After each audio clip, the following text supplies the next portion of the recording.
you do not understand white supremacy, what it is, and how it works, everything else that you do understand will confuse you.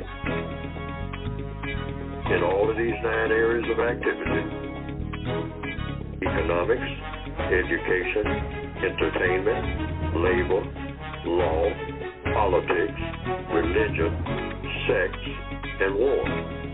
Anywhere on the planet, minute by minute, day by day, all of the time, all of the time, all of the time. Good morning, and welcome to the Counter-Racist Code Show with Mr. Neely Fuller Jr. I am your co-host, Mr. Bob. We thank you for the opportunity to come into your home or wherever you're at, in your car or at your business or at home just relaxing. Tune in to the best 2 hours on the planet. Thank you for listening. Now, to get in contact with the show and join today's conversation, call 516-453-9921. Press the number 1 button so that I can see that your hands are raised. And for your calls, give a call screen of your name so I can properly give you an introduction. Thank you already. Let's see. You can also, and if you are a first-time caller, please make sure that you give the call screener your name and tell them that you are a first-time caller, and then we have a special program set up for you. You can also contact the show by Gmail. Just you can Gmail me at the numeral 7, Mr. Bobby, BOBBY @gmail.com. I will let you know with my new symbol to let you know that I have received it, and your question will be asked at a certain time, depending upon how many calls that we get or the volume of calls that we receive, and giving Mr. Fuller ample time to address your question. You can also join the chat room, and I strongly encourage you to do that. You can go to blogtalkradio.com. You want to make sure that you click on programs, and then the Produce Justice show will come up. You click on that, and the chat room becomes available to you, and you can get on or be involved in the chat. And one good thing about the chat is Constructive Action Items has put out a list of what we discussed last week, so you can become up to date or familiar with what's going on and whatever conversations that do take place in there. And occasionally I will select something that comes up in the chat room that may be interesting. But now I will ask this: if you do use the chat, do not use the chat to ask me a question to ask Mr. Fuller. That is what the 516-453-9921 number is. Could you do that, ma'am? Could you do that, sir? Appreciate that. Okay, I think that is all that I have, and I'm waiting on information when Mr. Fuller will be on the Carl Nelson show. As of right now, I have not heard that, but they will let me know. Mr. Fuller also will let me know when that will be available to you, but right now it is not. Okay, I think that's it. Oh, yes, and all the books and materials and things that are discussed on this program can be obtained by going to producejustice.com. That's producejustice.com. Everything, right there. Okay, without further ado, let me say good morning, Mr. Fuller. How are you? Good morning. I'm still learning. Okay, producejustice.com. Presenting to some and introduced to others, Mr. Neely Fuller Jr. Mr. Fuller, we start off the program usually by what is on the mind and the thoughts of Mr. Neely Fuller Jr. before we start today's programming, the 22nd of November, 2022. Well, there's several things, but one thing that I was thinking about is Mr. Jay Leno had an accident while he was working on one of his vehicles. He's a car collector, I understand. And I think he burned his hands and his face. And I was thinking of the body of a person. I was thinking of it in that context. The body of a person, and I just made a note of it under economics because that's where I put any consideration of health. I say your first transportation is your body, also your first house. If you ever get another house, I mean, that's just a material. That's your second house, really. But I understand that under the system of white supremacy, according to logic and according to the evidence, and more people are beginning to voice this, there's no such thing as a black person owning a house. They have it all rigged, so that you never really own not only a house, but you don't own anything. And that sounds logical, because under the system of white supremacy, you're a prisoner of war. And prisoners of war don't own anything, including their own bodies. They are prisoners of war. They're completely owned. They are slaves, permanent slaves. And no matter what type of words you use to describe their situation differently, it's just another form of slavery. When you don't own anything or can't own anything, you just pan and pan and pan, like in the days of sharecropping. So your basic house, which is yourself, you don't own that if you're owned by someone else. Your time and energy is all in captivity. Even before you're born, if you're black, in the system of white supremacy. All of the logic, all of the evidence shows this. So within that context, if you burn yourself, that's what prompted me to think about it. That's like your house catching a fire. You have a small fire or a big one. It's also your basic transportation. And I'm thinking of it within the context of other things, like this is Thanksgiving approaching, and along with telling the true story of Thanksgiving, if you're going to bother to tell it at all, it eliminates that whole thing about some type of peaceful agreement. From what I've heard recently, and what I've heard down through the years, that story was never told the way that it actually happened. Now more and more people begin to look at all of these stories. They're fairy tales in the system of white supremacy to make the white supremacist system look like it has some type of merit when it's all just a matter of gangster type, taken. No giving nothing. Not giving thanks. They were robbing people, even on that day that we call Thanksgiving. That's what I've heard recently, the true story of Thanksgiving. But getting back to the basic point that I was making, do your best to be kind to people, black and white, during all of the so-called holiday seasons, but also tell the truth, probably for the first time in the history of the world, about all these manufactured stories, particularly surrounding holidays. How did they actually come into being? Was it the goodwill that everybody says, or wasn't it? And since we've gotten in the habit of it, recognizing them, let's get the story straight, and then actually have the goodwill. And take care of your bodies, because that's your house and your transportation. That's your basic house, your basic transportation. And the white supremacists are doing everything to destroy that after allowing you to come into the world. then they get enjoyment out of destroying the black people. They allow us to come here. They could kill us in the womb, and they do, or have us kill ourselves in the womb, so that it fits into a part of their package.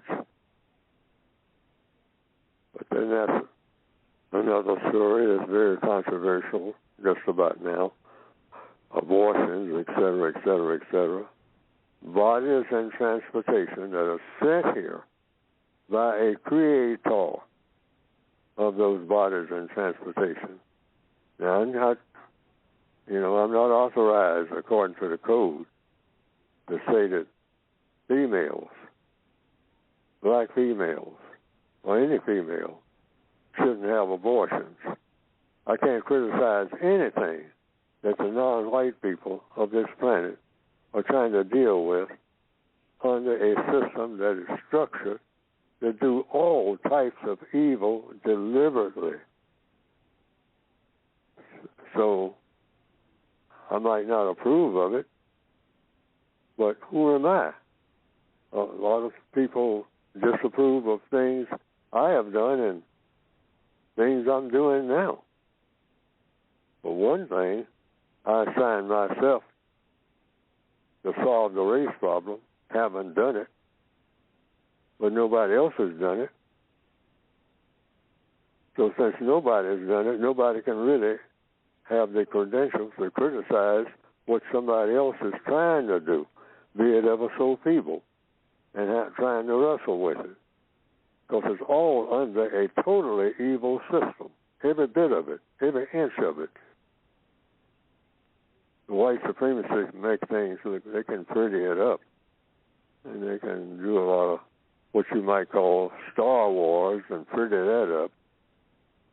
But you can't have a system of peace and justice that's based on hurting people. And the whole system of white supremacy is not based on hurting people, but based on enjoying the hurt of people. No matter how they try to dress it up, when there's a mass shooting at a nightclub, anything like that, it's all about a body count. How many this time? Lovers of murder.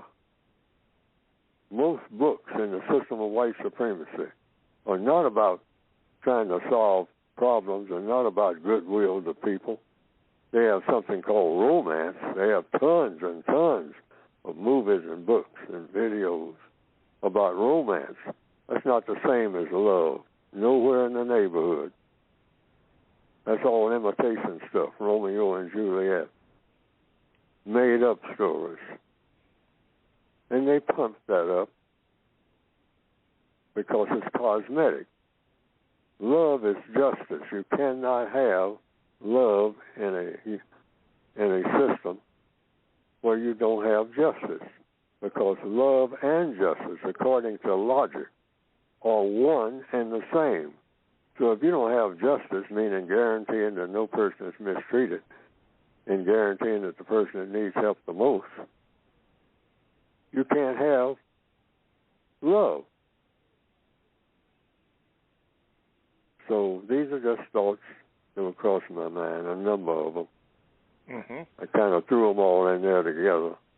But the world approaching these days of so-called goodwill and all like that is nowhere near, and that includes myself and everybody else.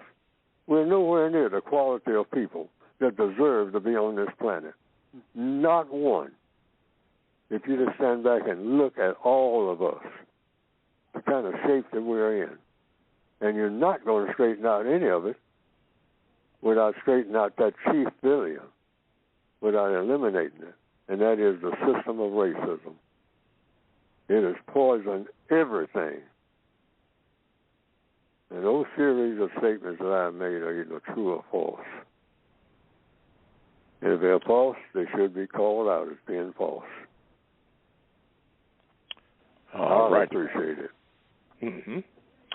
All right. Thank you, Mr. Fuller. Thank you so much. 516-453-9921 is the number you call to get in contact with the show. And we're going to go to Dallas and Ray. Hey, there you go. 2-question Ray. You're on with Mr. Fuller. Go ahead, please. Good morning, Mr. Bobby. Good morning, Mr. Fuller.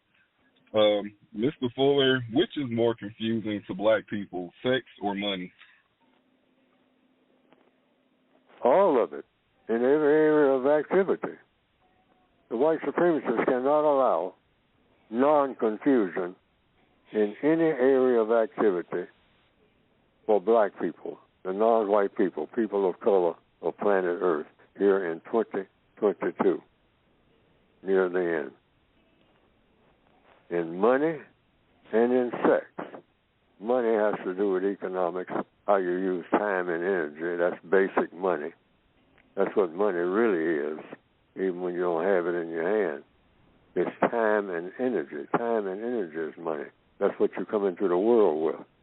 And that's what you lose when you leave the world. So economics, education, the sex education. Look at what they're teaching now. The white supremacists, they're getting desperate. So they know sex is very powerful. So they say, hey, black people got a whole lot of sexual power, always have. That's why we lynch them when they looked at white women and all that. So they got a lot of sexual drive because the physical labor, the type of pressure we put on them, whatnot, that's all they had left. We didn't give them much of anything else. Shacks and whatnot, poisoning their system with poison food, poisoning their air. But they proliferated, because we wanted them to, up to a certain point. We kill off when we get a little too many in one place. Well, we don't want that many in that particular place. But we don't kill them all. We're not trying to commit genocide. Genocide is when you kill everybody, all right? All of the people that you want killed, all of that breed, that category of people. And a lot of black people have said that's what they're planning on doing. The white supremacists don't have to plan on killing black people. All they do is just kill black people. Who's got the muscle to stop them? Nobody has proven they got it. They might talk that stuff, but they ain't showing it. That's what white supremacy means. Any white supremacist can say, who's going to stop me from killing these black people in church or anywhere else? Who's going to stop me here on earth? Now, the white supremacists do recognize the Creator. In fact, they wear uniforms called Ku Klux Klan and all that, with the cross on it, all right? So they recognize the cross. But anything else, like you black people are nothing. I mean, God is backing me up. God don't care nothing about you black people. That's why God lets me kill all of you. You don't know nothing about nothing. You're just in the way. I'm trying to make something out of you, so shut up and take what I give you. That's the white supremacist philosophy. We have to keep thinking that every day on the job and everywhere else. Don't let that get away from you. And it's been that way like forever. So in answer to the question, sex, economics, education, in the areas they want what? Confusion. That word that the caller said. That's all through the textbook. You want confusion when it comes to money. Black people don't know anything about money because they don't know anything about white supremacy. The white supremacists control every dime that's ever moved from one place to another on this planet here in the year 2022. Black people don't control any money. There's no such. I've heard black people talking, well, we just get our own section of town and we get our own Wall Street, and hey, they can't touch us. I mean, one thing the white supremacists understand is money. And so once we get our own money, they can't touch us. The white supremacists walk right past every black person and all of his money and walk right into his house and take everything, including any money if he got it in there, and then burn the house down if he wants to when he leaves. Black people got to get this notion out of their heads that they got some power in money, in guns. The white supremacists have control of all of the guns on this planet. Every last one of them. And they let black people prize them, walk around carrying them, looking forward to killing each other. That's a part of the education process. Oh, yeah, he's 14 years old. He's playing cowboy out there. Okay. Killing Indians. When he gets to be 18, he's going to kill his football buddy, the one he played football with in high school.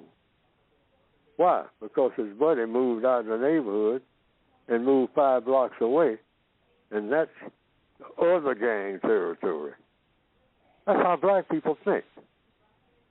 This is our lives. All of our lives.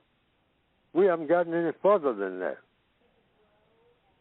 And we ought to stop playing and act like we have. Black progress, it doesn't exist. Compared to what, Fuller? Compared to what should exist. All this should have been taken care of by now. By whom, Fuller? By people like Fuller, who's now got 2 feet in the grave and talking about how he discovered this thing called white supremacy and what it's doing. Well, better late than never. But Fuller, that was his assignment. I was supposed to have gotten rid of all this mess that I'm talking about. So I'm not condemning young black people. I'm prohibited from doing that. Or any people. I'm saying I should have realized how the world was run long before. But I didn't, because the white supremacists fooled me just like they fooled everybody else. And no matter how smart we all think we are, we all been fooled and continue to be fooled, thinking that we have something, that we got some secrets even that the white supremacists don't know about. They manufacture our secrets. They raise us. We are their illegitimate children. We don't have any parents other than them. According to what? Neely Fuller? According to the evidence. So confusion, when you confuse people, you can control them forever, as long as you got them confused. And we are the most confused people that ever existed. Okay. Thank you, Mr. Fuller. Thank you, Ray, for your call. You're a good man, good man. All right, new caller alert. Let me see here. New caller alert. Let's go Studi from Canada. Let's see here. See if I can get you in here. Okay, Studi, go ahead, please. Good morning, Mr. Fuller. Good morning, Mr. Bobby. So my question today is related to 2 statements by Mr. Fuller that for me seems to contradict each other, and I just wanted some clarification. I've heard Mr. Fuller numerous times say that anytime a non-white person do constructive activity that helps eliminate and dismantle the system of racism and white supremacy. But I've also heard Mr. Fuller say that white supremacists only allow non-white people to do constructive activity if it helps support, maintain, and refine the system of white supremacy. So my question to Mr. Fuller is, how can constructive activity by the non-white people help eliminate and dismantle the system of racism and white supremacy if the white supremacy only allow non-white people to do constructive activity to help maintain the system of white supremacy? Well, all problems are solved to the problem. Oh, you finished? No, go ahead, Mr. Fuller. Is he finished with his question? I thought I cut him off. Yes, I'm finished. That was my question. Okay. All right. Go ahead, Ms. Fuller. Well, if I understand the question, you have a counter-racist code. The white supremacists have a code. Now, how does the code work? Questions and answers. That's the way you do it. And see, we need to have all questions. We do a lot of talking to white people.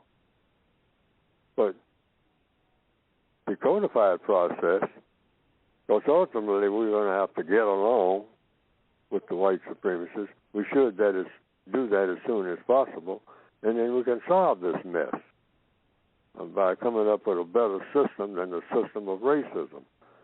White people will have to give up the value of whiteness.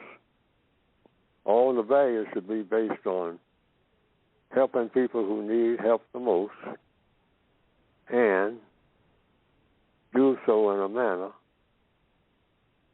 where you don't unjustly harm anybody, incorrectly harm anybody in the process. And that's the prescription for everybody. So you ask questions about it. Even on the job, you say, well, now, this proposal that you are making, Mr. Sherman,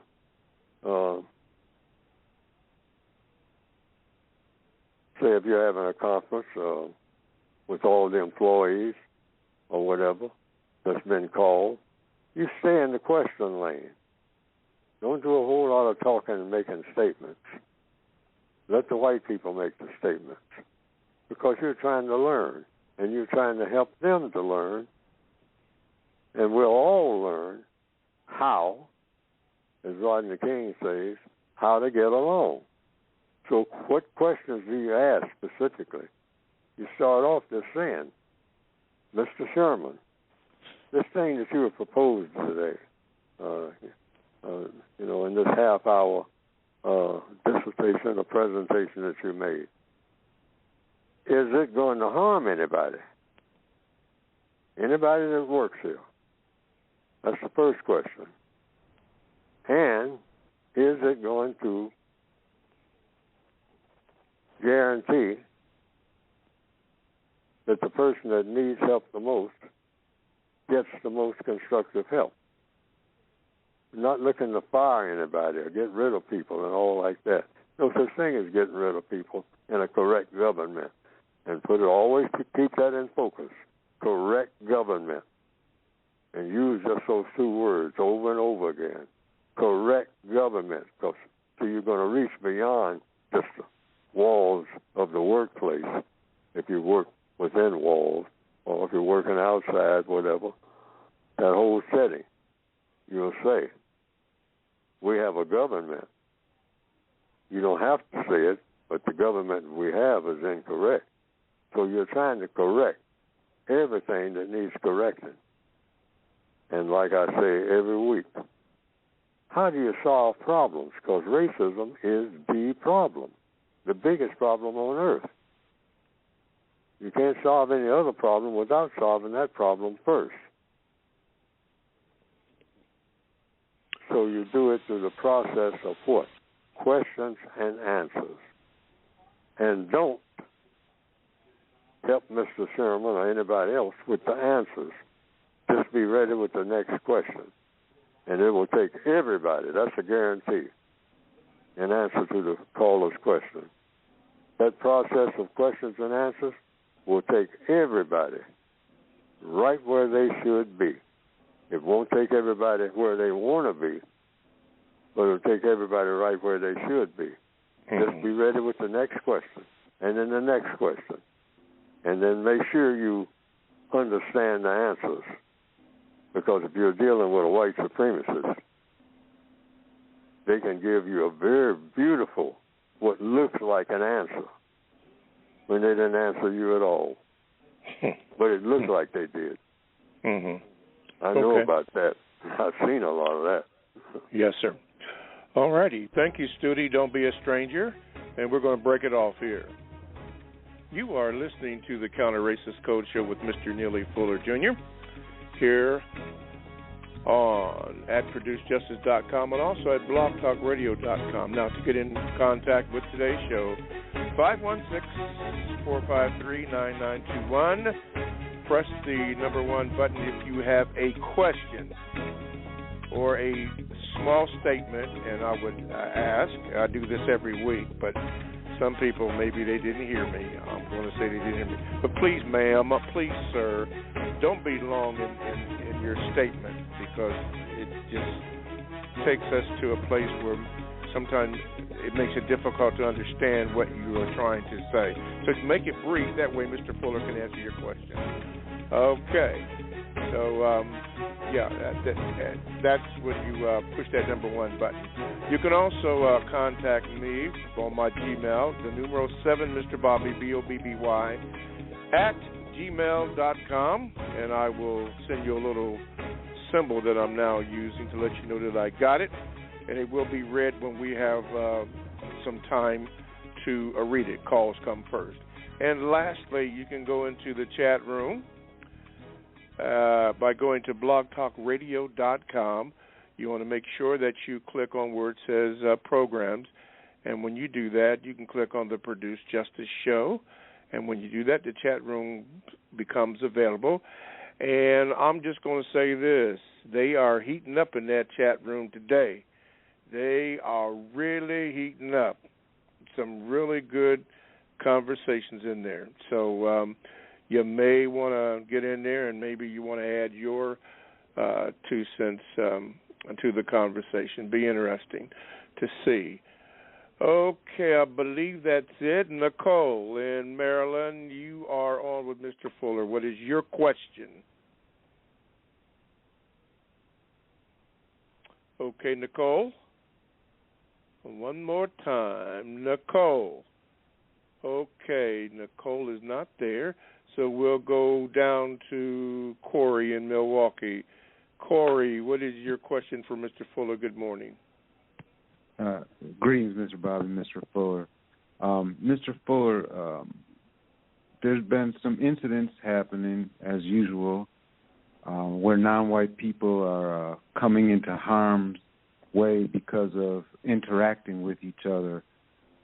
Can you explain how, under the system of white supremacy, emotions are used as excuses for us to celebrate, and how we don't have any reason to celebrate? Well, you only celebrate when things are in order, meaning things are the way they ought to be. Nothing is the way it ought to be when it comes to interaction between people. Nowhere on the planet. And the white supremacists are the people who are most guilty of causing things to not be the way they ought to be. Now, they are great when it comes to handling things and producing things. Nobody can deny that who believes in the truth.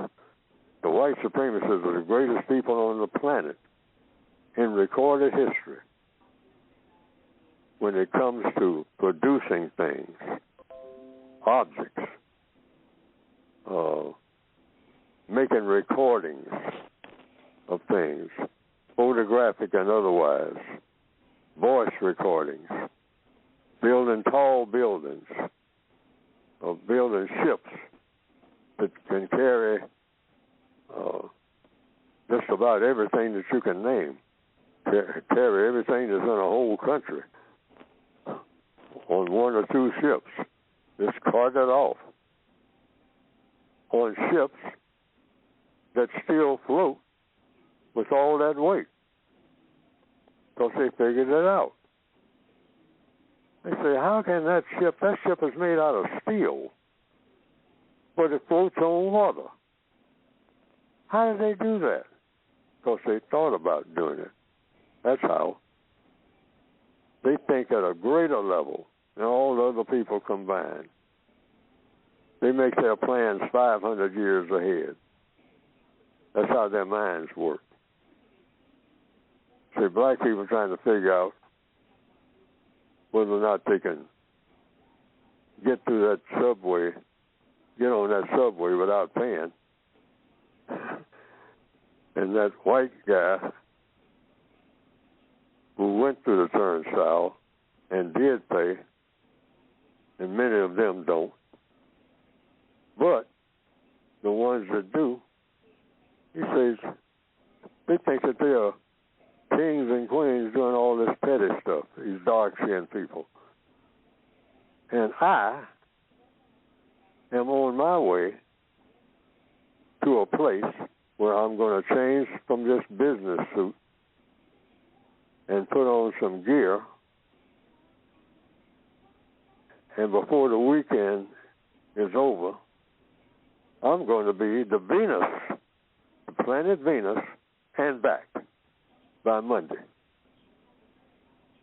And homeboy, he's been standing around here an hour trying to figure out how he's going to beat that subway system by jumping over the turnstile when that black guard, who is a worn out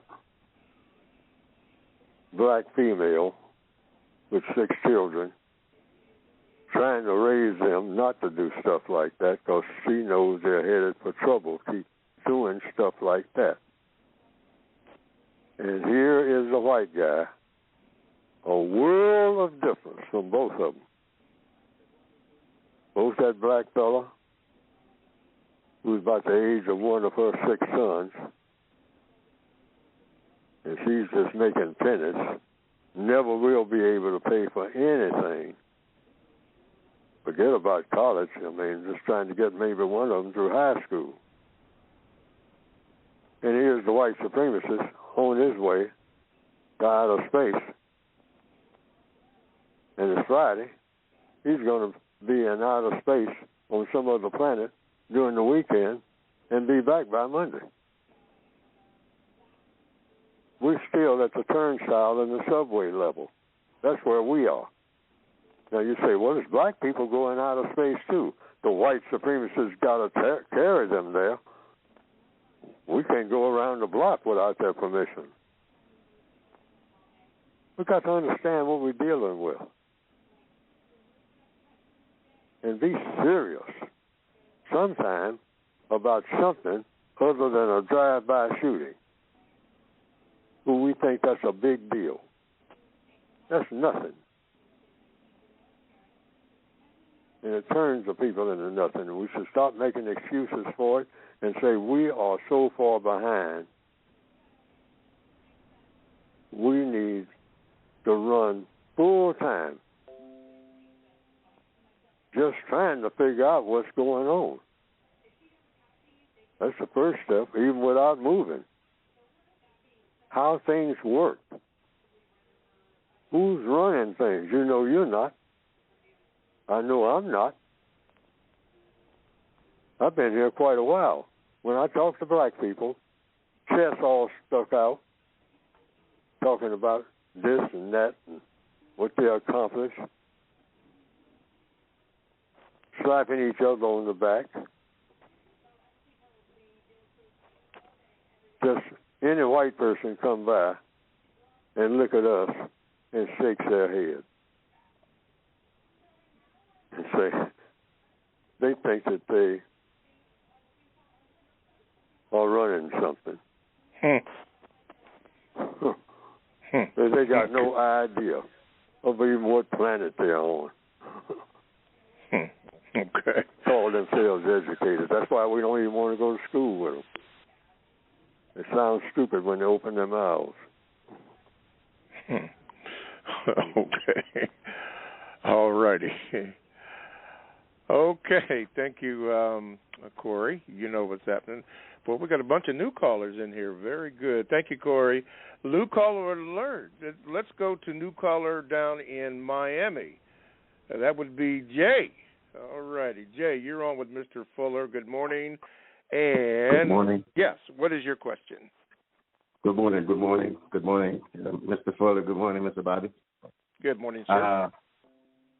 Well, thank you for receiving my call. I've been a long-time listener.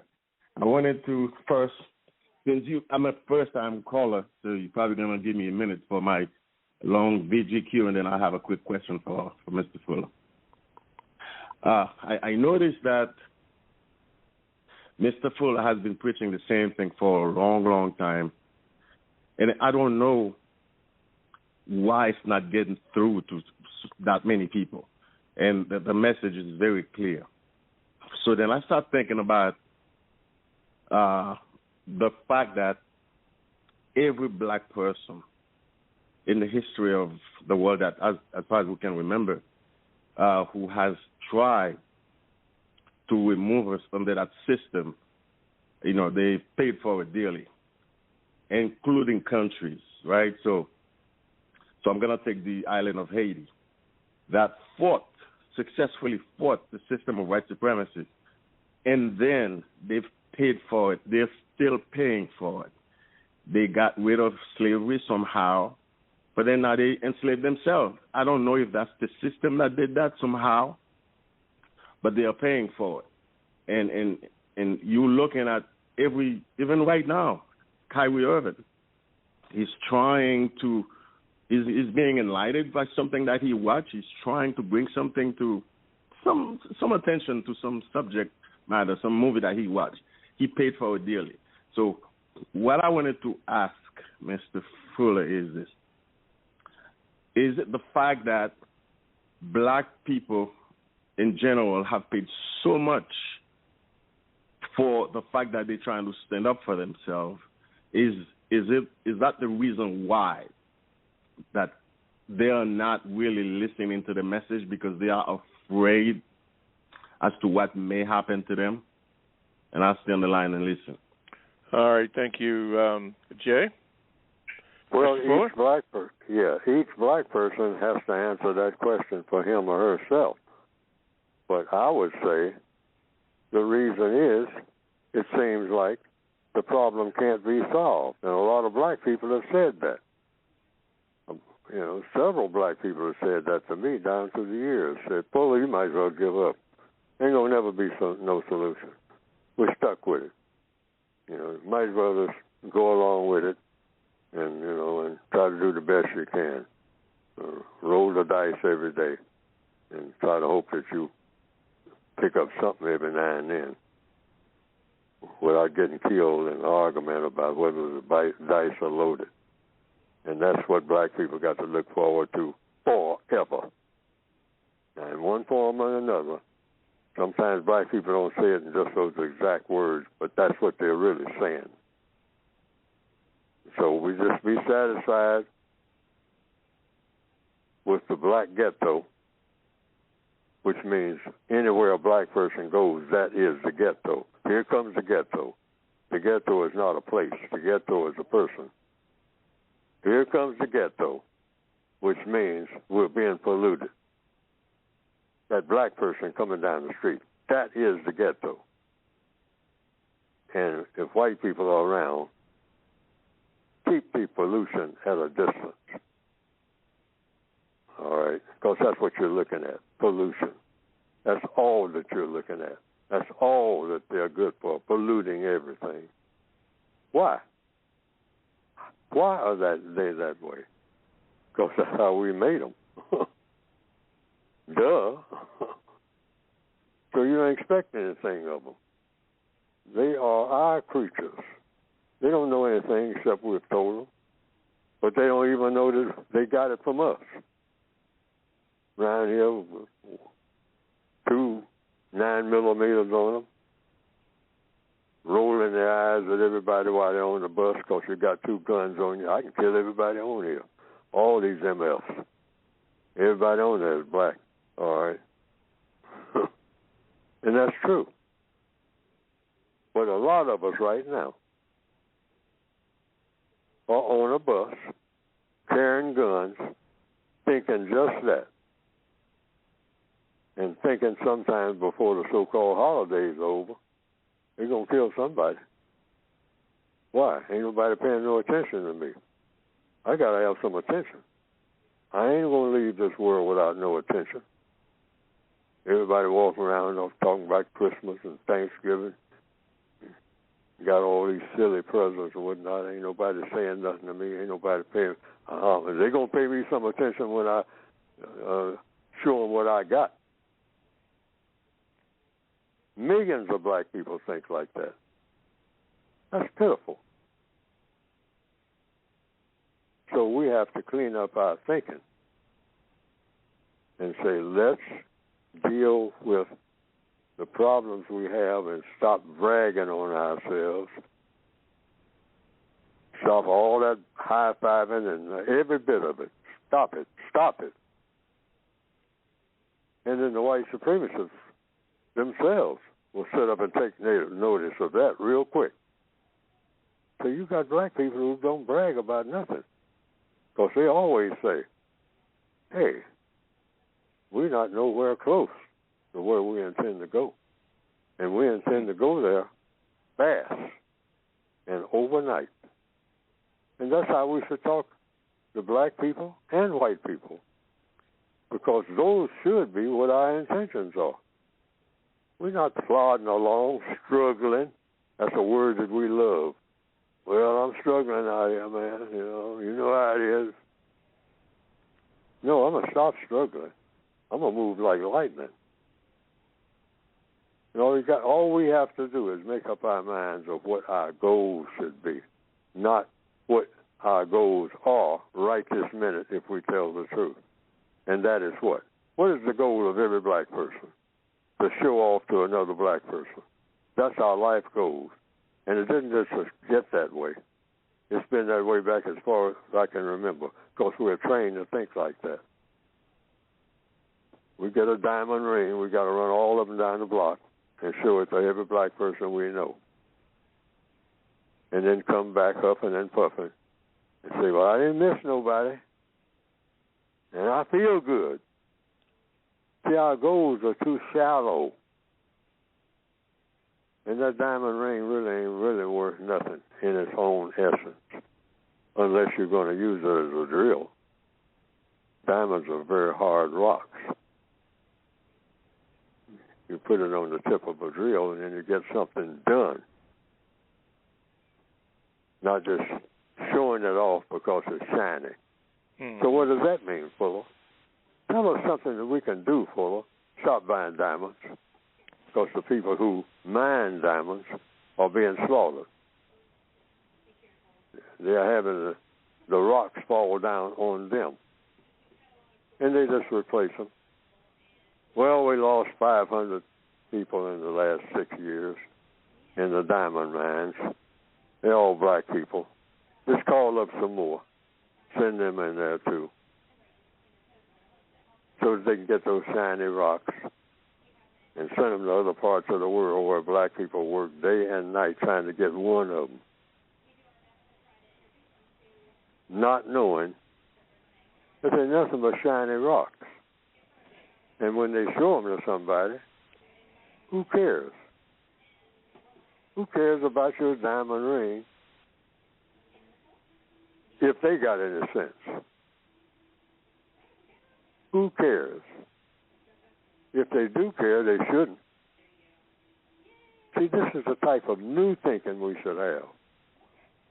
Does it solve a problem? That diamond on your finger? Tell me the problem that it solves.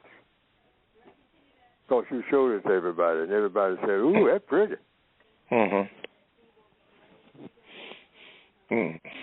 Okay, next question. All right. Thank you, Jay. Don't be a stranger. That's what I tell all new callers. Before I get to you, Darnell, keep holding. I got to get this new caller in. Shannon, get ready. I'm getting ready to tune you in here in Columbus. Okay. Shannon, you're on with Mr. Fuller. What is your question?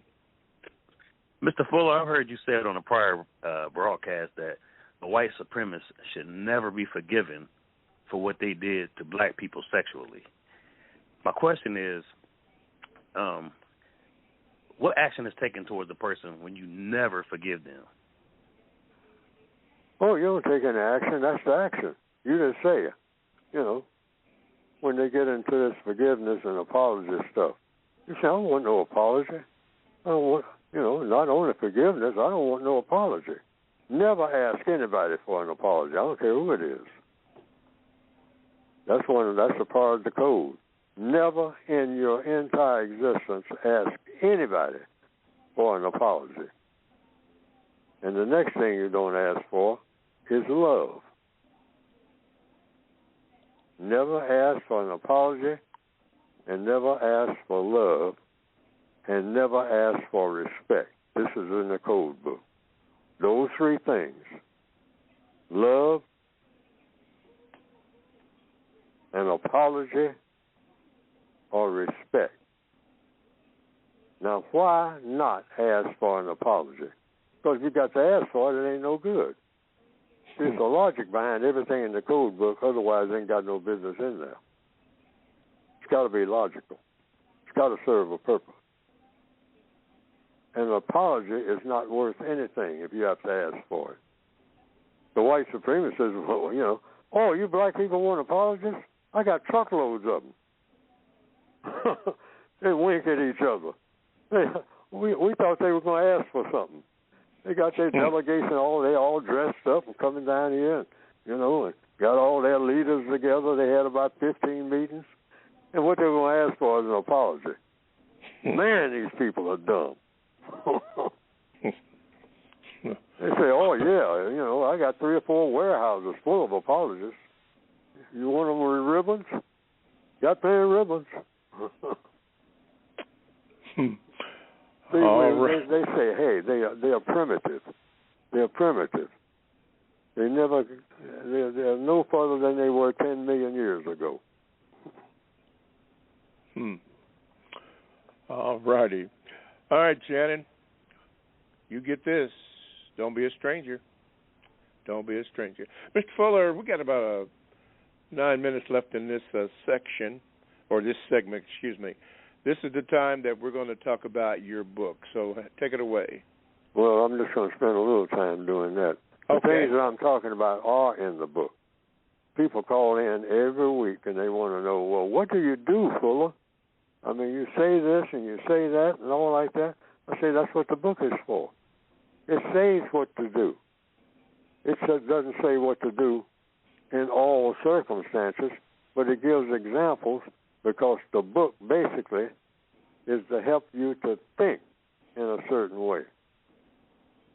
Like all this money that's going to be spent in a few days, right on up through New Year's.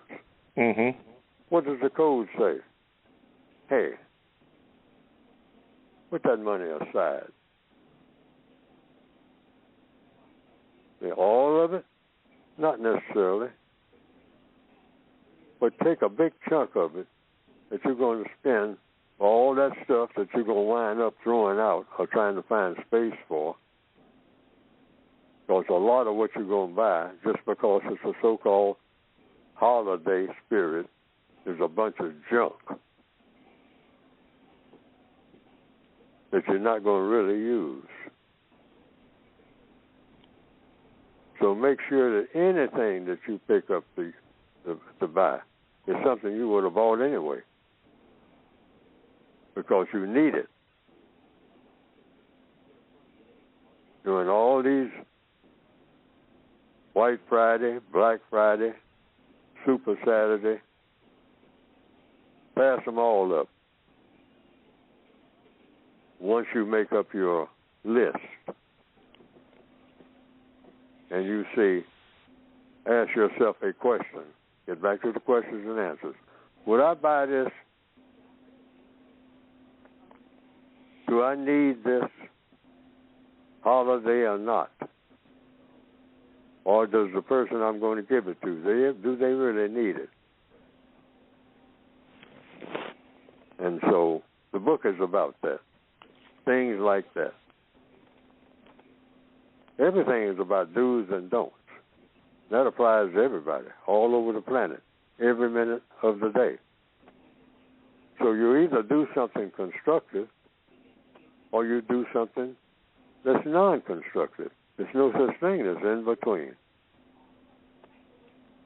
See, so the code book is basically very simple. And if you just start thinking that way, you get up in the morning and you yawn and you stretch. You say, now the first thing I'm going to do is this, and then the second thing is that and this and the other. Today. You've made up your to-do list for the day. Check back through that list. and see how many things that you are saying you are going to do are going to produce a constructive result. It's real simple. How many of those things you got on your to-do list? Everybody has a to-do list. Every squirrel has a to-do list. But you better believe the squirrel ain't got nothing on that list that's not going to benefit that squirrel or another squirrel. That's the way they think. Their minds are very limited. But they're not limited. Because whatever they do, they're going over in that other part today where they think that there's some food over there. They're going to check it out. The essentials. Animals are that way. Now, the white supremacists say that we're animals. We're all animals, including the white supremacists. But the book, you can go to the guidebook, and the guidebook is about what to do about racism on a daily basis, and you can even show it to white people. I did. White people asked me about the first edition, the 1984 edition, when I first put it out, and I showed it to them. And people on the job asked me, say, "Boy, you showed these white guys?" I say, "I'm not hiding nothing. Why should I hide? Give me a reason for me to hide." Doesn't make sense. I'm trying to replace the system of white supremacy with the system of justice. It doesn't get any better than that. You don't have to hide. If somebody says, "Why are you hiding?" I'll ask. Because I don't see no reason to. I believe in justice. Don't you?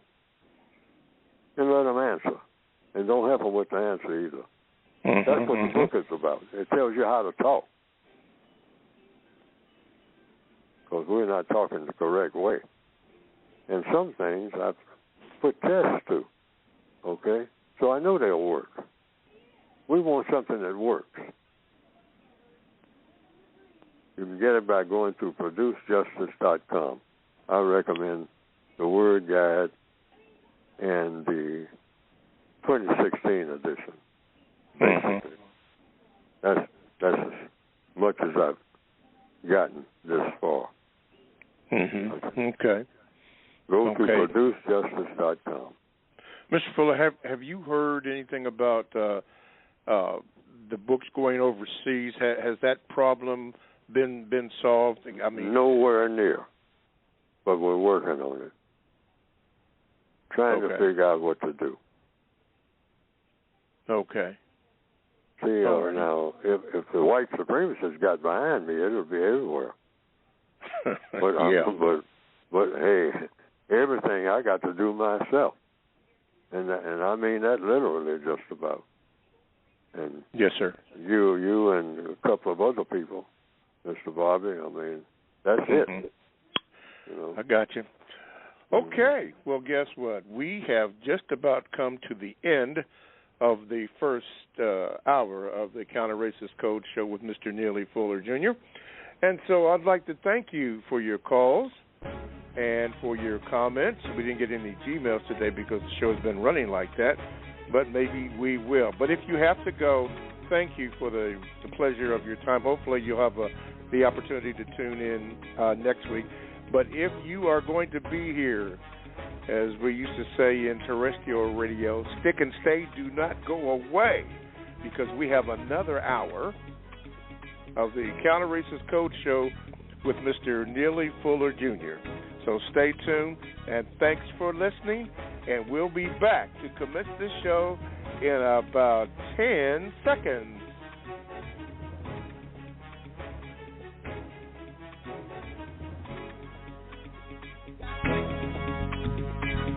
Alrighty, welcome back to the second hour of the Counter-Racist Code Show with Mr. Neely Fuller Jr. I am your co-host, Mr. Bobby, and we are happy to have you aboard on today's second hour of the Counter-Racist Code Show with Mr. Neely Fuller, also called the CRCS.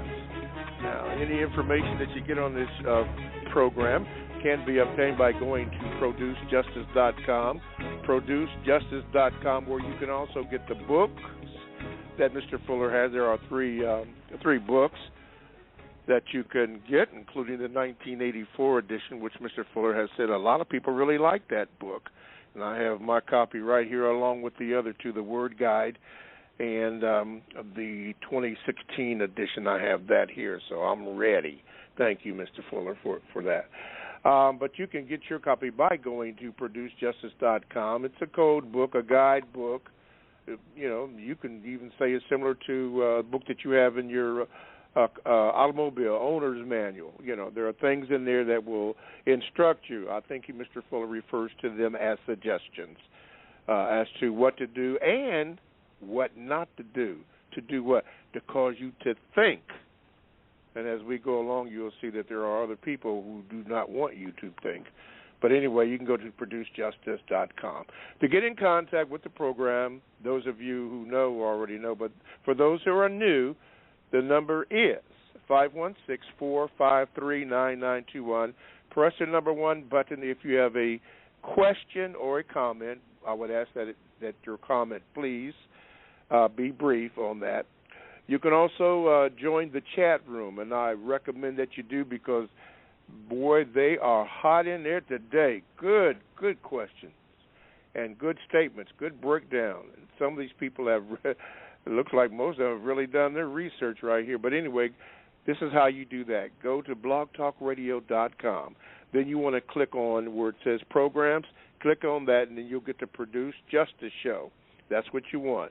Then when you click on Produce Justice Show, the chat room is available for you, and then you can get in there and maybe read the comments, listen, think, and maybe if you would like to add, you certainly can. It's right there for you to do. Also, you can do this if you have a question. Oh, by the way, do not use the chat room to ask me a question to ask Mr. Fuller. That's a no-no. Don't do that, please. That's what the number is for. So you call the number. You can also do this. You could Gmail me for a question that you would like for me to ask Mr. Fuller. That Gmail address is the numeral 7, Mr. Bobby, BOBBY, at gmail.com. And I got a new symbol to let you know that I did receive it.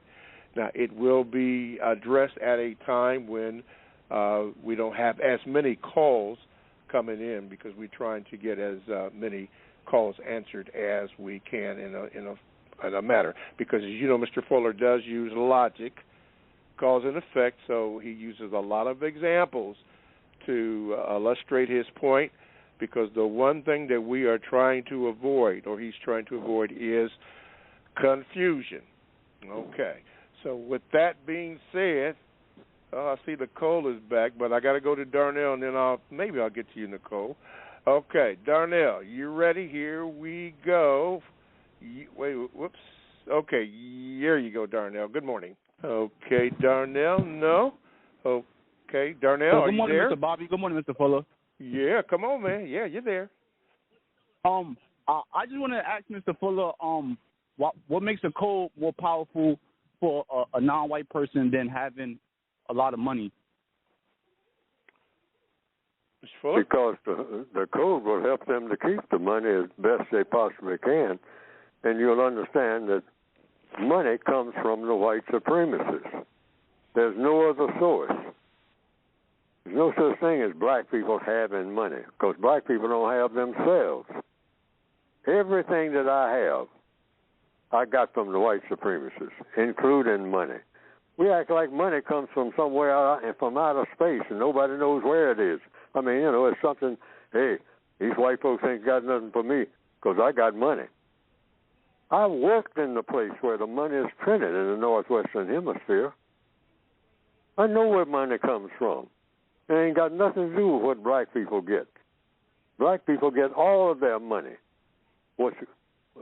any of it that's worth anything, all right, from the white supremacists, directly or indirectly. Black people don't have money until the white supremacist says, that stuff you got in your pocket that's bulging out, I declare that that's money. But I have to declare it. And you say, no, this is money. I hustle and bustle and got it on, and I got my own money. And you don't tell me nothing about no money. I got the money. That means we don't understand white supremacy.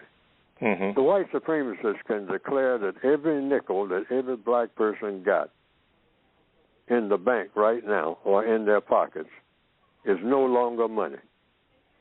That's what I'm talking about with power. When you got power, you say what the money is and what the money isn't. They'll say, that stuff you got in your pocket as of last Thursday, didn't you hear about it? I declared it null and void. Now what are you going to say? You say, well, I got plenty of it. I mean, I worked hard for this and all. Say, yeah, but you cannot buy not one bag of potato chips with all them hundreds and thousands of dollars that you got. It's worthless. Why? Because I said so, Negro. Whoa. All righty. All righty. Thank you, you people don't understand where the power really is. Yeah, that's it. In fact, you don't understand anything. Thank you, Darnell. That's why you're where you are now. Yeah, maybe Rita or constructive action items can help me out on this one, Mr. Fuller, on your point, since they can declare it not money. I was wondering about the Bitcoin. It's been out and about, and now there's some stuff that's going on, and I don't know if they declared it not money, but some people have lost a lot of money. I don't know. Maybe Rita and construction action items can help me out on that one, and then I will maybe read that. Thank you, Darnell. Thank you, Darnell. Two questions. Ray had a second question for you, Mr. Fuller. Now my screen went blank on me. He didn't get to ask it, but he said he wanted to know this. Is countering the system of white supremacy the same as, quote, biting the hand that feeds you? Sure. Yes, and they know that. The white supremacists know that. They know, and they say it. Say, all you black people, you starve to death without me. Because you can't get nothing without going through me. That's even when you own your own land. You don't own any land, not even all you black people in what you call Africa, your mother country. I'm your mother and your father. All of you. You ain't got nothing unless I say you can have it. I've proven that to you over and over again. So you don't really have anything, including your own bodies, because I own that too. First of all, that's the first thing I take over. I don't take your land. The land will be there. I take you. All you indigenous people and whatnot. You say, this is your land. Well, it's mine now because I got you. I got you. I don't have to pay no attention to the land, the rivers, the mountains, all the fields of corn. You say it's yours. Well, if you belong to me, what have you got? Duh. Yeah, duh. Okay. See, I mean, we got to look at everything the way it really is. I walk in your house, I don't care how big your house is. Once I take you, that's my house. All I got to do is just go from room to room and say, you know what? From now on, you do what I say. Just like the mob taking over Vegas, you know. Remember the movie The Godfather? Don Corleone said, hey, Mo Green? I mean, you know, you're unlucky. I said, what are you talking about? I'm unlucky. I built this club. I don't care what you built. I'm going to put a bullet through your eyes, see how you handle that. Yeah. Gotcha. All righty.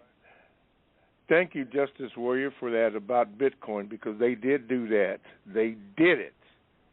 They did do that. Now look at them. Anyway, Nicole, Maryland, are you ready? Here we go, Nicole. Okay, you're on, Nicole. Good morning. Habur Ghani, what is the news? Good morning, Mr. Bobby. Good morning, Mr. Fuller. Thank you, Mr. Fuller, first of all, for acknowledging the error that the baby boomers generation did by not educating, which brings me to your economic piece of your book, because there's a lot of talk about 401k and IRA, and the disbursement of unions seem like that's what caused 401ks to climb down and IRAs, and with baby boomers taking early retirement. So now that's back on legislation floors, talking about that. However, thank you for bearing with me. I'm trying to make it quick and wrap it up. That temporary services, when you work with temporary services, it doesn't, you pay into 401ks and IRAs. However, when you leave that job or that job no longer needs you, you wondering where's the money at. How do we, as individuals on the economic piece, be able to, who can we report that to or get clarification of how that is rolled over? I don't know. So when you don't know something, you do what? Ask questions. You research and find out. Yes, sir. And you ask questions. So people who do what? People who do know. Find out the people who do know. See, we're, and this includes myself, people talk about cryptocurrency. Yeah. I have no idea of what that is. None. Zero. Zilch. But that might be the only thing. You know, I go to the store and they say, what's that? I say, well, I'm giving you $100. I mean, to buy this and buy that. And I'm going, well, hey, Benjamin Franklin, $100? No. Where's the crypto? And I say, what? Where's the crypto? Dunce. All right. And what am I going to say? I don't know. Ain't this good enough? Would not? No. That's null and void. It's not good here. It's good sir. It's good in Philadelphia on a Thursday. He said, what? On Thursday? Yeah. Yeah, that's the answer you just might get, and they'll be telling the truth. Because, yeah, telling the truth. Yeah, you got to go all the way to Philadelphia now on a Thursday. I mean, if you want to buy something. Because you ain't got no cryptocurrency. All right, thank you, Nicole. I had to laugh. Thank you, Nicole. I had to laugh, Mr. Fuller, because since you mentioned crypto, and then I mentioned Bitcoin earlier, I used to think about my grandmother, God rest her soul. She was wise. She came up, you know, in the time that you did, and somebody was saying, Helen, well, why don't you put your money in the bank? Because Grandma, she would always have her money in her breast. You know what we call breast, but she would always have them in there. And somebody told her, say, Helen, well, you ain't going to gain no interest with your money all up there. She said, I may not gain any interest, but I know where my money is. I loved it. I loved it. All righty. Let's go out to L.A. Swa, we got you in here, bro. Go ahead. And then we got a new caller coming up. Okay, go ahead. Go ahead, Swa. Grand Rising, Mr. Bobby. Grand Rising, Mr. Neely Fuller Jr. Neely Fuller Jr., can you please explain how non-white people, black people, are not members of a race, do not have a community, do not have friends, do not have family? Oh, for one thing, we shouldn't be members of a race. Now, I've been forced all of my existence to check mark all kinds of forms saying that I'm a member of the black race, the Afro-American race, colored race. I never joined a race. but I was told that I was a member of the race, a race from birth. Race is racism. Nobody should be a member of a race, because nobody should be practicing racism. Why?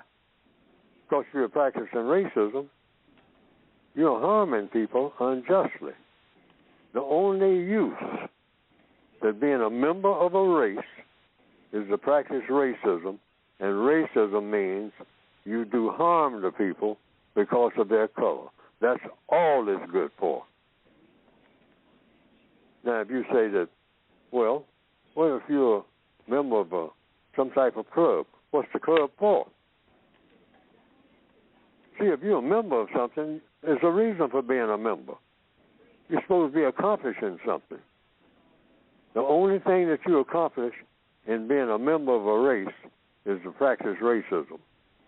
And since black people all over the world were told that they were members of the black race, told by whom? The white supremacists. Black people were members just like everybody's, tribal.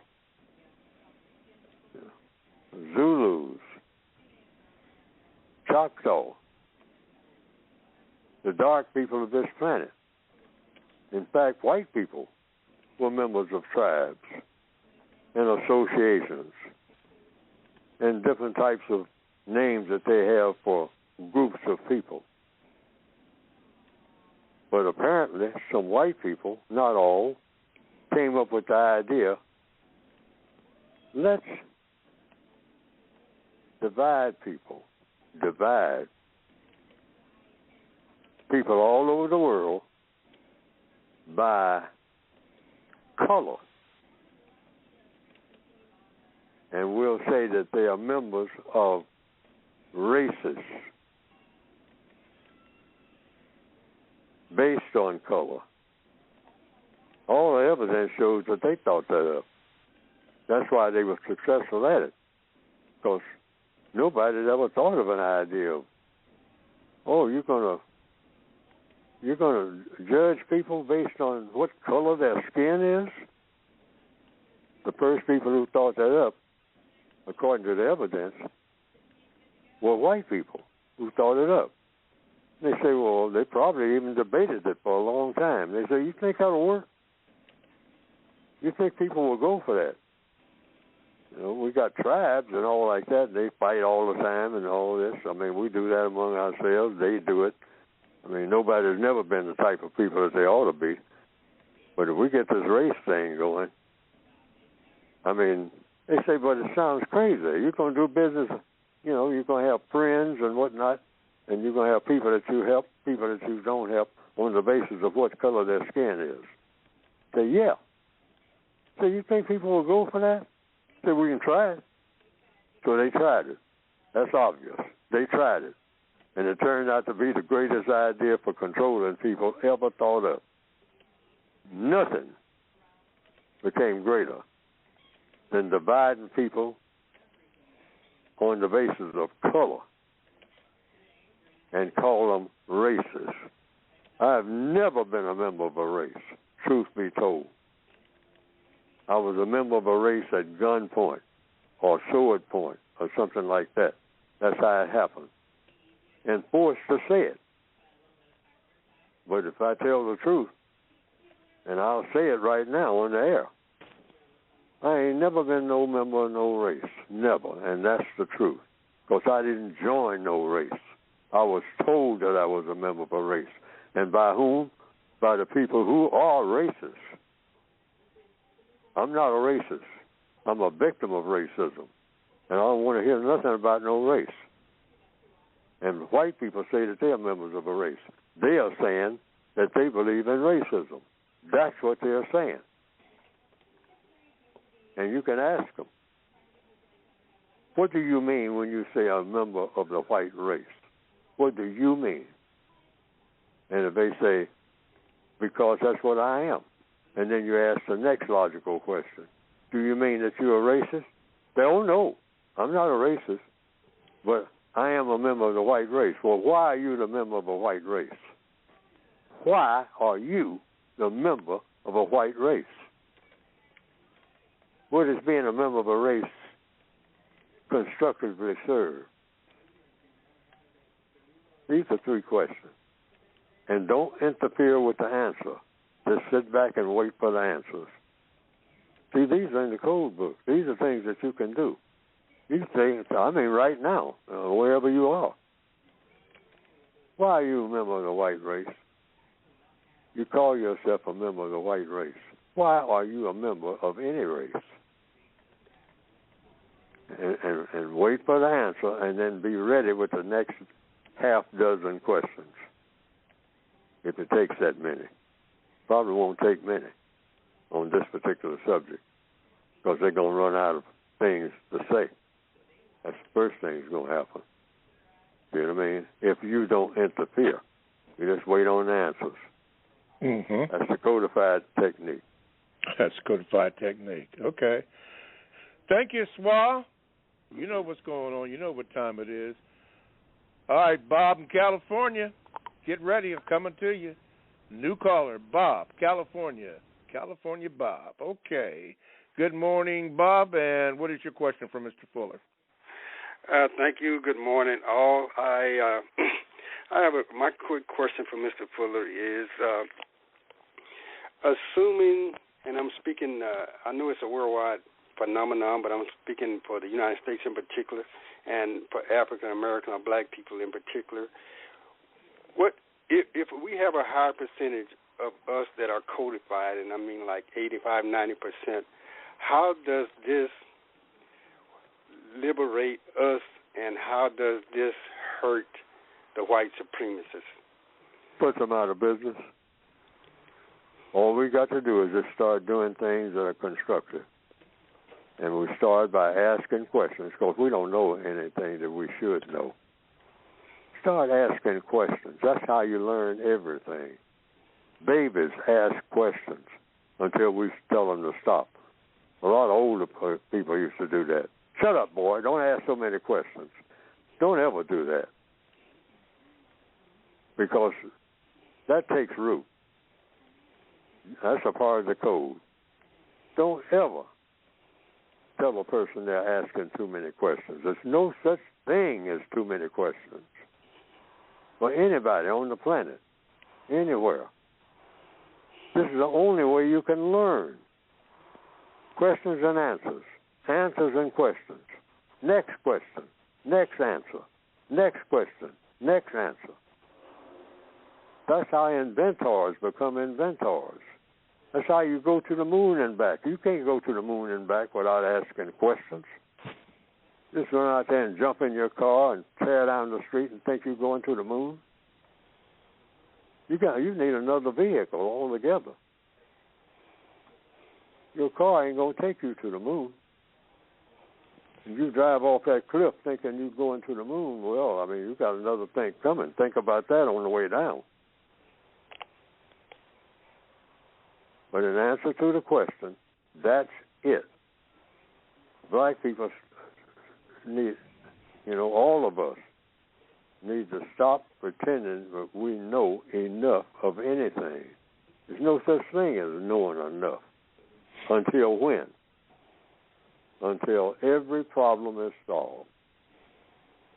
You don't know enough. You are not an educated person until you know how to solve every problem. Your education is in progress. That's why when people ask me, Fuller, how are you? What do I say? Right here on air. I'm still learning. And how do you learn? Ask questions. And if you get some answers to some questions, pass them on to somebody who you think can use them. That's what I do. I'll tell a person, I'll try to help a person. You help people when you answer questions. Even if the question turns out to have, your answer turns out to be incorrect. Well, you learn that. Questions and answers, that's all it is. And in answer to this question that was just asked, 90% of the black people on the planet become people who constantly ask questions and get constructive answers, we will be a constructive people. We will be a constructive people, and the white supremacists will automatically be out of business. That would be automatic. I mean, without anybody raising their voice or cursing or talking about, slogans and whatnot. We don't need to preach to the, you will have done it all. If black people just say, I ain't doing nothing, if I can avoid it, that's not constructive. I'm not visiting nobody. I'm not going to hold a conversation unless it produces a constructive result. Just that alone will scare the white supremacists to death. And they'll be real quick to tell you that once it starts happening. You might think the code book is not potentially the solution. I'm saying it is. All you have to do in answer to the question is just make up your mind. I'm not getting involved in nothing unless you can show me where it's going to produce 2 words, a constructive result. That's all your so-called friends, family members, and all like that. Is it going to produce a constructive result? They say, well, I don't know about that. Well, when you find out, let me know. And I'm all in. Because I'm all about constructive results. Suppose every black person on the planet just took that vow to him or herself right this minute and stuck with it. The white supremacists will be out of business in 15 minutes or less. They got black people involved and worshiping everything that doesn't make sense. Yes, sir. All righty. Bob in California, new caller. Don't be a stranger, and thank you for calling. All right, let's break it here. You're listening to the Counter-Racist Code Show with Mr. Neely Fuller Jr., and we are so happy that you are going to join us for the next half hour. We appreciate that very much. We got Will on the line. We got Helen B. and others, maybe a Gmail in there. Oh, yeah. We got a lot of stuff going on, but good show today, and very happy that you are with us. Now, thank you. Now, Mr. Fuller will be able, or is going to talk about his book in a few moments, so you need to pay attention to that, and we're glad you do. Now, listen, if you want to get in contact with the show and tell others, 516-453-9921 is the number. Push the number 1 button, and you will get in line for your question to be answered or comment. You can do that. Mr. Fuller calls it VGQ.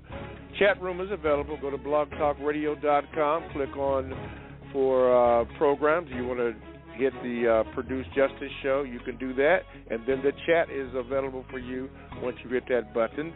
Or you can also Gmail me with your question at the numeral 7, Mr. Bobby, BOBBY, at gmail.com. And we'll go from there. Okay, those are all the particulars here, as we have about 31 minutes. Let's go down to the ATL, and we will do that with Will. Let me see if I can get it in here. Okay, Will, you are on with Mr. Fuller. What is your question? Yeah, my question is, can codification be used like in an offensive manner? Because I like to get right in the white supremacist face and start asking them questions until they look down and they give me what I want. I ask them, you don't like black people, why not? And they'll be like, oh, black and black crime. I'm like, nah, the black and black crime is happening because where these guns coming from? We ain't making them. We don't own these buildings we live in. What's the problem? They don't have nothing to say. They usually put their head down or agree with my point I'm making, and it'll work. So I'm asking, can we ask the white supremacist questions? Because the white supremacy don't even make sense because why don't you want to be around somebody who's not white? What damage is that going to do to you? Why are you worried about what they're doing in China? Or how is that even affecting you? When you start asking questions, it usually works. So I'm asking, can it be used offensively rather than just sitting back and reacting to what they do? Mr. Fuller? Well, I don't know what the question is. Hey, Will, could you just kind of simplify the question and then be kind of clear, because you did come across a little jumbled. So just simplify it real quick. Okay, I'm asking, can codification be used offensively when you seek out the white supremacists and ask them questions until they agree with you, like the point you're making? Mr. Fuller, did you hear that about codification? About codification? Yeah. No, I still don't understand the question.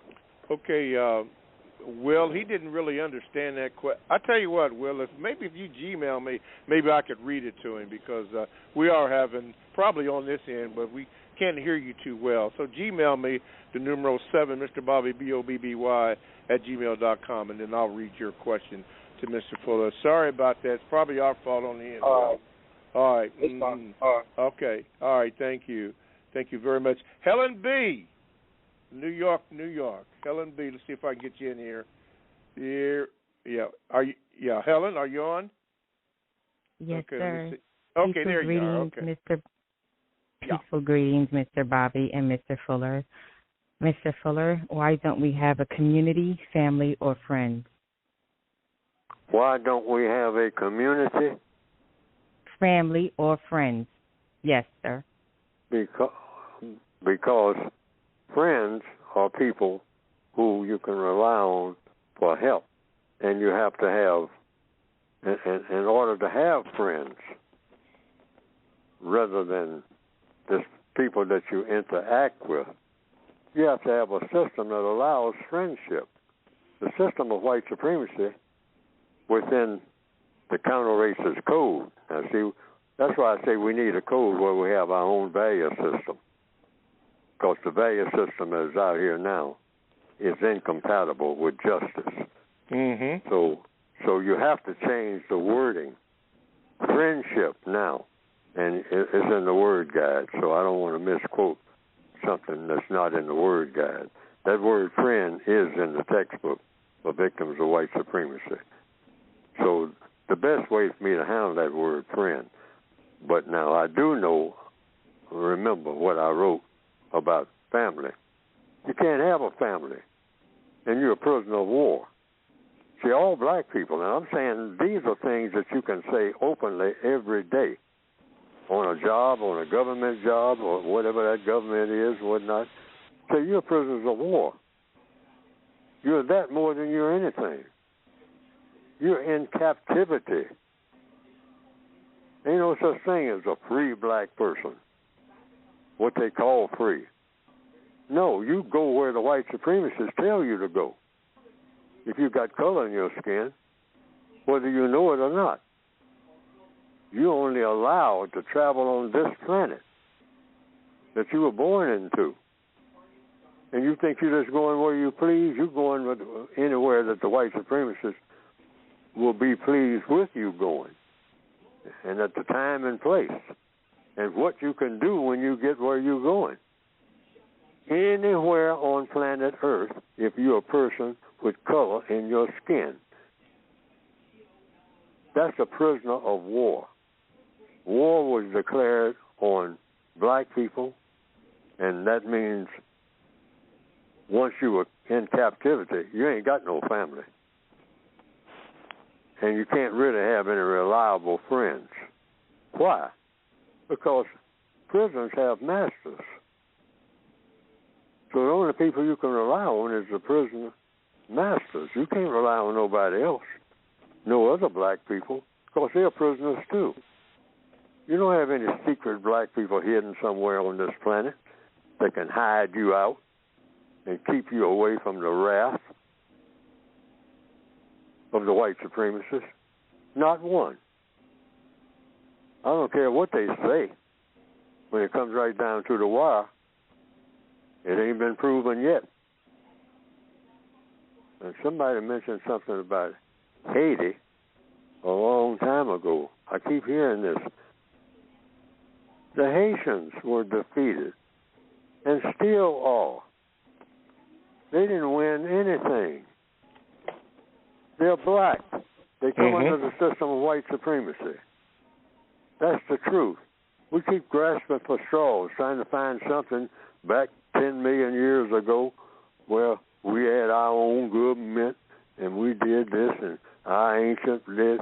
No, we all came under the system of white supremacy, and that's the only thing we should be concentrating on, not bragging rights about anything. I mean, who we're bragging to? The white supremacists see all through our bragging and say, you run around here talking about you know, ancient Kemet and all that. Yeah, it's ancient, all right. It's like all you black people filling up these cemeteries where I put you. Yeah, you're ancient, all right. Yeah, you get ancient real quick messing with me. All right. Yeah. And you already know that. Your grandpappy knows that. Didn't he tell you? Boy. I mean, so, yeah. See, so, I mean, we should stop pretending. And the few of us who are now want the truth told on everybody, black people and white people. See, that's the way to handle it. Not trying to make points about who's smarter than who and all like that. I mean, we go with it. Go with the truth. Somebody said it, that they saw it in the Bible or somewhere, you know, said, you will know the truth, and what's that phrase? That truth shall make you free? Yeah, I've heard that forever, and I think it came out of the Bible. But how many people believe that? Black people are always looking for some story that, even if it's made up, why? To feel good. Now the white supremacists are doing the same thing with the CRT thing. The truth is coming out. The truth is coming out about all this hero worship and great things. They say every last one of these guys you're making a hero was a thug, all right? And that truth is coming out, okay? And the white people say, we don't want that taught to our children. In other words, you don't want the truth taught to your children. Exactly.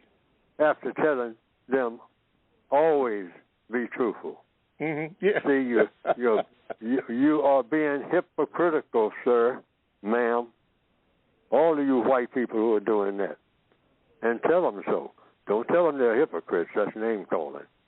Tell them they are being hypocritical. That's the description for that. You're evading the truth, trying to pretend something is when it isn't. Oh, we don't want to. Well, it's true, ma'am. Yeah, but I mean, we don't want that kind of stuff. You don't want to tell the truth. And then you say, you haul us into your courts by the thousands, millions, and say, tell the truth. And give us a book. Yeah, whatever book. Yeah, Bible, Constitution, whatever book we hand you, and you swear to tell the truth. So help you who? God. Yeah, so help you God. And then you, since I'm the one that you're looking at, you better see me as being what? God. God. That's what they're doing. So they're telling you don't teach your, you know, we white children can't be taught the truth about what we, my ancestors, my white ancestors did and are doing, because it comes right up to now. See, they keep talking like all this is in the past. All of this is right this minute, folks.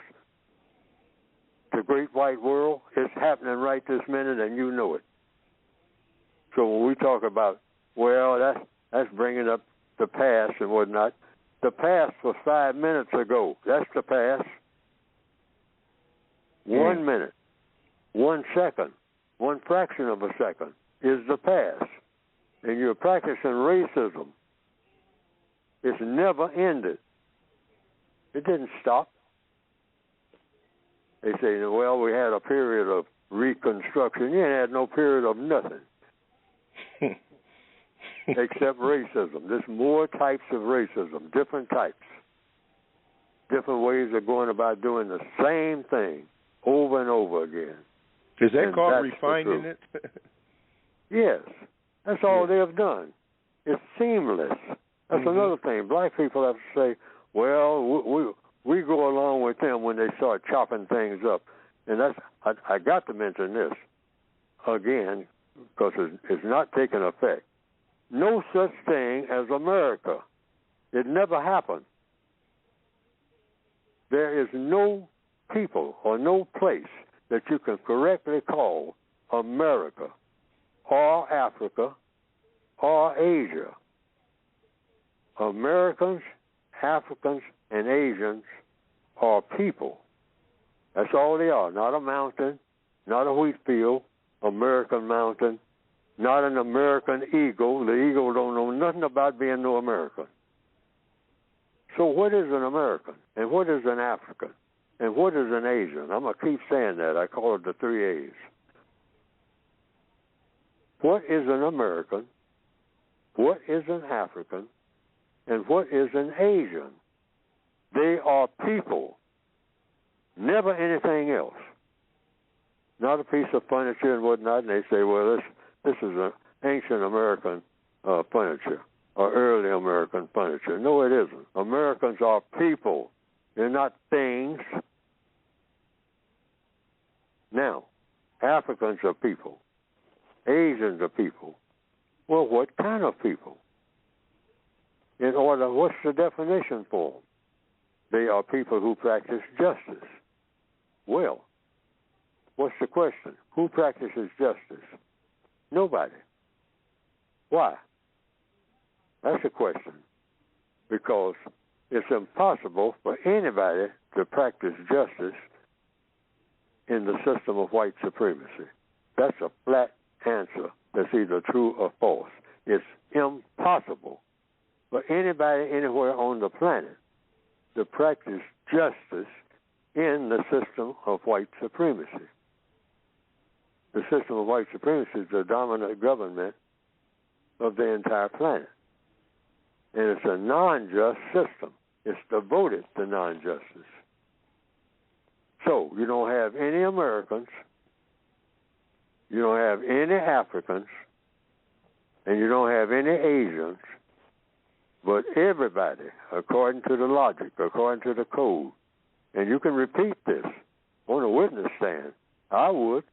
You don't think I would? I mean, hey, put me on it right now in any court. I say there's no such thing as an American or an African or an Asian. Because the only purpose for being an Asian is to do justice. Otherwise, what's your purpose? You can't do justice. You can be called anything. If you're going to be a thug, that's what you can be called, if that's what you are. You're going to mistreat people. If you're going to mistreat people. See, if you mistreat people, the label don't count at all. At all. Just on that alone. Because justice is not about mistreating people. Okay? And I want everybody to get on board with that right this minute.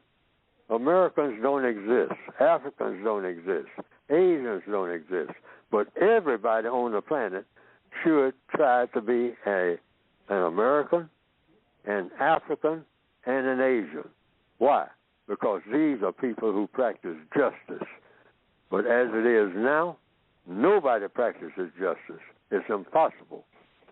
There's never been nobody that practiced justice since the beginning of white supremacy. That is impossible. That does not compute on any computer. It can't be done. So stop condemning America.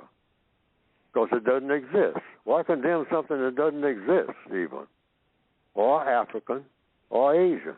Say, these Asians are doing this, and they ain't Asians. Now, they can call themselves that. But ask them, what's an Asian?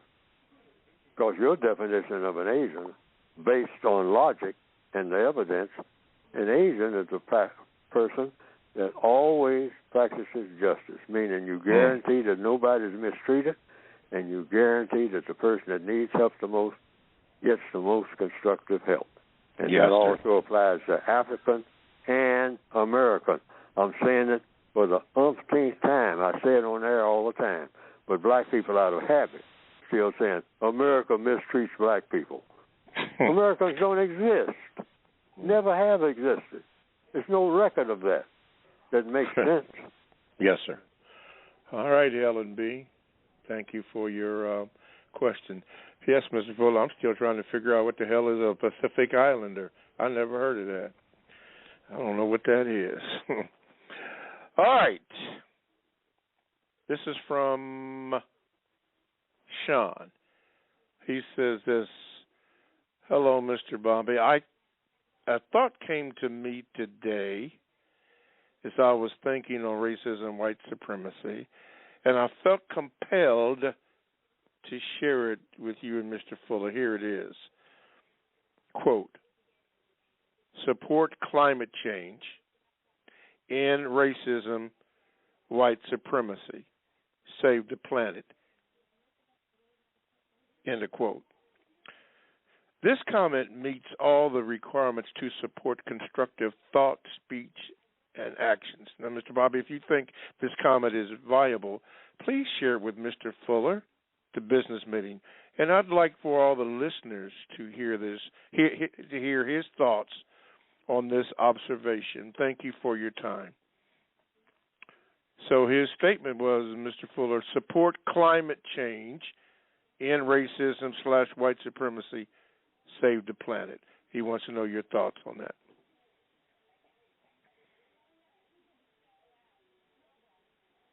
Mr. Fuller? Whoa, did we get offline here?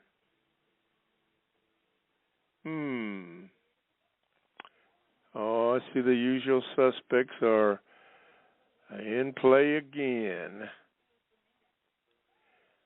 Okay, I need some assistance from Robert because it seemed like I am offline here. Can you help me out there, Robert? Because I seem to have lost Mr. Fuller.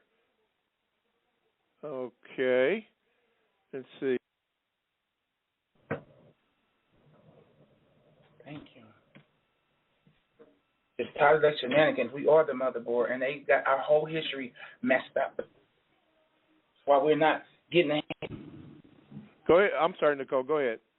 I was saying about the climate control. I had read a documentary. Looked at a documentary on the National Geographic, which to me is semi-reputable source for information. And they were saying about in Alaska how the government have magnetic, I don't know what you call them. I would say asylums, but some type of place where they create different things. Even like it was called Blue Agent, and there was some kind of. Are you talking about the HAARP program? It's called HARP. I'm trying to not get that confused with that, not the home financing, but the other one, where they can do just what you just said. Is that the program right, you're talking about? Right, so to answer the man's question about the climate control, because it's like they tunnel money that way so that they can go to third world countries, because everybody forgot about the what was that, the rainforest and the tree huggers and stuff like that in the 80s that was saying about cutting down trees and doing different stuff. And now we're here, and people keep on talking about climate control, but science is forcing things. Okay, I think that might be under which they call the HARP program. Google that. It's HAARP, and what they are and what they can and have been doing unbeknownst to us, and yes, based in Alaska, about the different things that they can do with the climate, and not limited to, and I think you may have heard of this, cloud seeding and stuff like that. There's a lot of different things that they could do. Allegedly, an earthquake bomb in Haiti. I don't know about that, but all that kind of stuff. Because they were saying something about New Orleans, which to me seemed like it would have added to Hurricane Katrina coming down there in the area, because they said it was old bomb stuff that was hidden in New Orleans. That could be. But anyway, we have Mr. Fuller back. Check into that. I think that might be. I just looked it up. That is exactly what I had seen the documentary on. Yeah, the HARP program. Yeah, a lot of people don't know about that. There's a lot of things we don't know about. All right, Nicole, thank you so much, Mr. Fuller. Glad to have you back here. I don't know what. Well, I'll just say I was cut off. Yeah. I don't even know how that happened, but as we always say, the usual suspects. But anyway, that's never happened before. Yeah, well, hey, you're dropping dimes of truth. The question was, people don't want the message out, and I know that. I think if we get on that, America, Africa, Asia. Yeah. I think if we go in that direction and nail that down, I don't think any lawyer or anybody else can deny it, because we were told. Yes. All of us. Yeah. That America, first of all, is an idea. That's never changed. In fact, Dr. Martin Luther King talks about it, that living up to the dream. If you're living up to the dream, it means you don't have it. If you're in the process, see, being in the process of doing something is not the same as actually doing it. Yes. Yeah. So we have missed that all down through the years. That's why sometimes here on the air, people will say, well, this racism thing is a bad thing, and it needs to be gotten rid of, and America's done a whole lot to harm black people. But does anybody ask the question, who is America? I mean, we say that all the time. America has mistreated black people. America has done this. America has done that. Does anybody, college professors or intellectuals or governors or whatnot, ever ask the simple question, wait a minute, you just said, if I'm not mistaken, America has mistreated black people. Who is America? You made a statement. Now, explain your statement. The average person doesn't answer that question. You know why? Because I paid strict attention to it, and I have noticed. Why is that? Is because no one thinks to ask. See, I'm talking about really paying attention to words. Who is America? If America mistreats black people, who is America? Does anybody ever ask that question?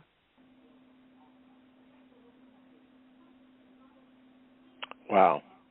I'm putting it out there now. If America mistreats black people, who is America? And that is a good question. I mean, that's a very simple question. Yeah. Mm-hmm. I mean, it seems like some genius would ask that question. I'm a dunderhead, and I ask it all the time. Who is America? When people are talking. Who are these mysterious people called Americans? Yeah. Well, you know what, Mr. Fuller? It could be because as you use that word America, you'll find out that if you study the fact that that word is basically incorporated over here, and I'm trying very hard not to use that word, but just for the moment, this concept here is not what you think it is. It's a corporation. Look it up. It's incorporated, and look what's involved in it, which leads to further confusion and allows the white supremacists and others, the dominant government of the planet, to exist in all areas of people activity, basically without your knowledge, and sometimes with your knowledge. But you would have to look that up because it's very complicated and very convoluted, and just like the straw man. But we're not even going to go there. But anyway, I think. Oh yeah, I had asked you a question before we got cut off, and it was from Sean, from Sean, and he said this. He says, a thought came to me today as I was thinking on racism, white supremacy, and I felt compelled to share it with you. And here it is. Quote, support climate change, end racism, white supremacy, save the planet, end of quote. This comment, Mr. Fuller, meets all the requirements to support constructive thought, speech, and actions. If you think the comment is viable, please, Mr. Fuller, please comment on this at the next business meeting. And I'd like for all the listeners to hear your thoughts on this observation. Thank you for your time. Sean, still learning. On the environment? That's what he says here. Okay, well, the white supremacists are in charge of the environment. That's what that word supreme means, which a lot of black people, they cringe when they hear me use it. But I'm saying you should get used to it if it's the truth. That's either true or false. What does supreme mean? It means people you can't talk back to and get away with it. And there ain't nobody who can come and help you on the planet. Now, maybe some extraterrestrial force, or what we call God, or the Creator, or Allah, or the Great Spirit. Everybody just about doesn't argue with that. But the white supremacists say it openly. They say next to God. See, the white supremacists don't try to overrule God. That's why they wear uniforms, that carry the cross and whatnot. And they mention God all the time. And they say that they are not gods over anything except you black people. Yeah. You people of color. And they say that. So you can't win an argument by saying, well, God gonna get you, God gonna punish you, and all like that. They say, well, hey, we know God just like you do. In fact, we taught you about God. You didn't know nothing about some of the religions that we have until you knew about them from us. You had tribal religions and all like that. Some of you were worshiping the moon. Okay, tell the truth if that was happening. If some of us were doing that, was that, were we really doing that? Or is that just something that they are saying? See, we got to find out the truth about everything.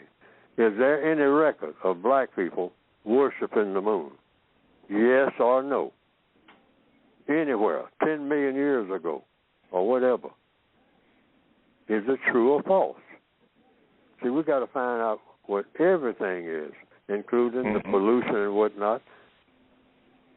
Who is behind it? And just tell the truth. If somebody's feelings get hurt, your feelings are supposed to get hurt. If somebody's telling the truth, hurt feelings is no big deal. If it's true, because now,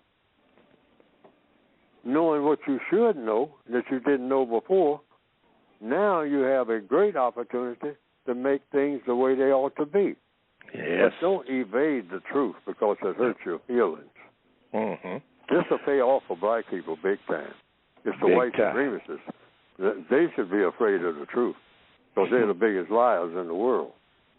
All righty. We're going to have to leave it there because it's time. Thank you, Mr. Fuller, and thank you for all the calls. We and the comments. Very, very, very good today. People in the chat room, thank you.